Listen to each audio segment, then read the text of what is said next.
Hello, everyone, and thank you for being here today. Today, I want to take you into a scenario that sounds like science fiction, but is actually a possibility scientists worry about. What if we lose all the bees? Not some of them, not most of them, all of them. It's a scenario with enormous consequences. But to really understand why, we have to start with something simple. Bees are not just cute little buzzing things. They're actually the quiet workforce behind much of the world's food and ecosystems. So today, let's imagine this hypothetical world step by step. What happens on day one, week one, year one, and beyond. And in the process, we'll see why bees matter far more to our daily lives than most of us ever realize. 1. What bees really do. More than honey. When most people hear bees, they think of honey. But honey is just a bonus gift. The real genius of bees is pollination, the process of transferring pollen from one flower to another so plants can reproduce. Here's the surprising part. Around 1/3 of all the food we eat depends on bee pollination. About 75% of flowering plants rely on animal pollinators, especially bees. Bees are responsible for the diversity and availability of fruits, nuts, vegetables, and seeds. So what happens if bees vanish? Let's walk through it. Week one without bees, a quiet disappearance. In our hypothetical world, the extinction of bees doesn't cause chaos right away. Your local supermarket still looks normal. No one is panicking. But something else is happening quietly. Farmers report poor pollination. Blossoms remain untouched. And crops that depend heavily on bees start showing early signs of stress. It's like removing tiny screws from a machine. At first, nothing falls apart, but the system is already weakening. Month 1. The first visible cracks. Within a month, the effects become harder to ignore. Foods that immediately begin to decline: almonds, apples, blueberries, strawberries, cucumbers, avocados, pumpkins, coffee plants, tomatoes, peppers, cacao collet. These are bee-dependent crops. Without bees, their production falls fast. Prices rise, supply drops. Some items become seasonal luxuries, almost overnight. Imagine chocolate becoming rare. Imagine apples costing 10 times more. Imagine a world with no fresh berries. This isn't an exaggeration. This is what pollination loss would do. Year 1. Farming begins to collapse. After a full year without bees, the agricultural system is in trouble. Farmers try 3 expensive and limited solutions. 1. Hand pollination. People actually climb ladders and use tiny brushes to pollinate flowers by hand. Some regions in China already do this because their bee populations collapsed. It works, but it's slow, expensive, and not scalable. 2.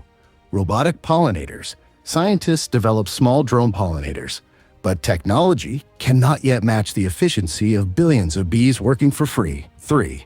Switching to vine-pollinated crops.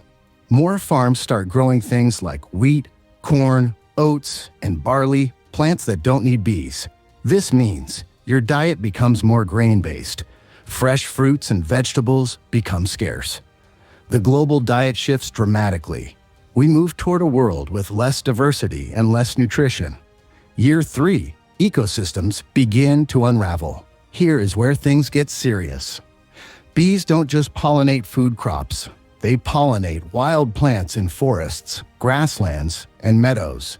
Without bees, wildflowers die off. Insects lose food sources. Birds that rely on those insects decline. Small mammals follow. Predators lose prey. And entire ecosystems start collapsing like falling dominoes.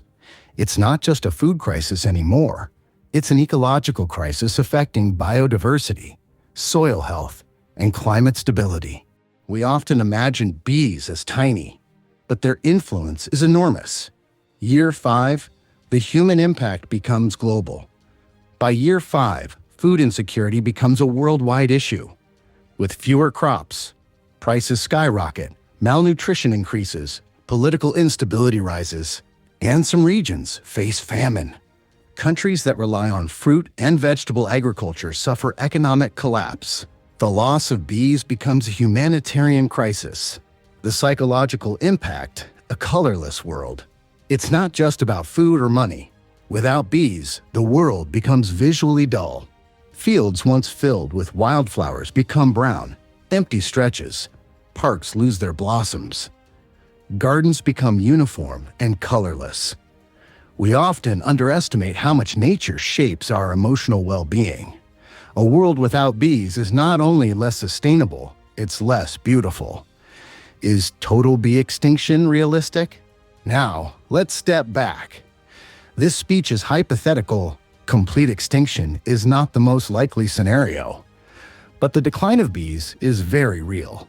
Bees are threatened by pesticides, habitat loss, climate change, monoculture farming, parasites and viruses.